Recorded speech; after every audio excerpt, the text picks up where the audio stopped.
अब आप ये भी देखिए कि भारत के सैनिकों ने पाकिस्तान को तो जवाब दे दिया, लेकिन अब दुश्मन के दोस्त को जवाब देने का वक्त भी आया, क्योंकि जंग सिर्फ बॉर्डर पर नहीं लड़ी जाती, बल्कि एक जंग को देश का हर एक नागरिक अपने अपने तरीके से लड़ता है, और ऐसा ही भारत ने भी किया है।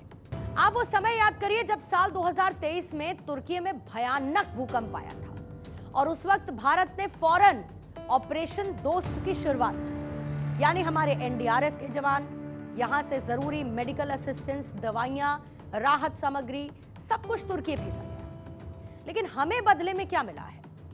तुर्की ने पाकिस्तान को अपने यहां पर बने हुए ड्रोन्स दे दिए, पाकिस्तान में सैन्य सलाहकार भेजे, और भारत के खिलाफ खुलकर पाकिस्तान का समर्थन किया। इस बात को दोहराया कि हम पाकिस्तान के साथ खड़े हैं, उसका समर्थन करते रहेंगे। और तुर्की का यह दोहरा चेहरा भारत के लोगों को बर्दाश्त नहीं हुआ।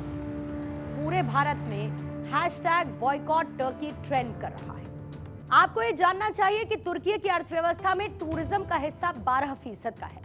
साल 2024 में तुर्की ने टूरिज्म से $61.1 बिलियन यानी कि करीब 5 लाख करोड़ रुपए कमाए, और इस दौरान 6.22 करोड़ टूरिस्ट वहां पर पहुंचे।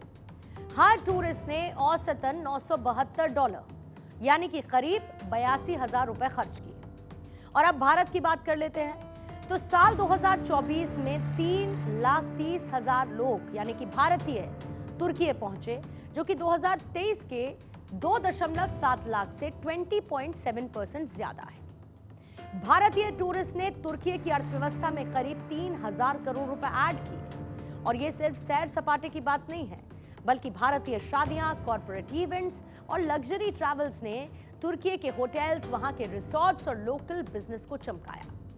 लेकिन अब तुर्की की ये चमक फीकी पड़ने वाली है, क्योंकि तुर्की का बहिष्कार शुरू होते ही उसकी बुकिंग 60% तक गिर गई है, और कैंसिलेशन में 250% का उछाल आया है। ईज माई ट्रिप और कॉक्स एंड किंग्स जैसे बड़े ट्रैवल प्लेटफॉर्म्स हैं जिन्होंने तुर्की के लिए बुकिंग्स को रोक दिया है। भारतीय शादियां तुर्की के लिए एक सोने की खान की तरह थी। भारतीय शादी वहां पर 60,000 लोगों को रोजगार देती थी, लेकिन अब ये शादियां रुक रही हैं। इस्तांबुल और अंतालिया जैसे शहर, जो कि भारतीय टूरिस्ट के पैसे से चमकते थे, अब वो बेजार नजर आते हैं। टर्किश एयरलाइंस, जो कि भारत से हर हफ्ते 28 फ्लाइट्स को ऑपरेट करती थी, अब वो खाली सीटें जिसका सामना कर रही है। गो होम स्टे ने तुर्किश एयरलाइंस के साथ पार्टनरशिप को खत्म कर दिया।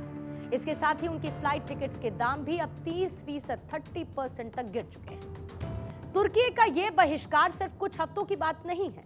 ट्रैवल एजेंट्स का कहना है कि अगले 6 से 9 महीनों तक तुर्की और अजरबैजान के लिए बुकिंग्स में कमी रहेगी, और ये टर्की की टूरिज्म इंडस्ट्री के लिए मालदीव जैसा झटका हो सकता है, जहां पर साल 2024 में भारत के बहिष्कार से उसे करीब $2 बिलियन का नुकसान हुआ था। भारतीय पर्यटक हमारी एक सॉफ्ट पावर है, और आज की तारीख में उन्हें सिर्फ एक आम ट्रैवलर मानना एक बहुत बड़ी गलती हो सकती है, क्योंकि ग्लोबल टूरिज्म इंडस्ट्री के लिए भारतीय पर्यटक एक आर्थिक स्तंभ बन चुके हैं।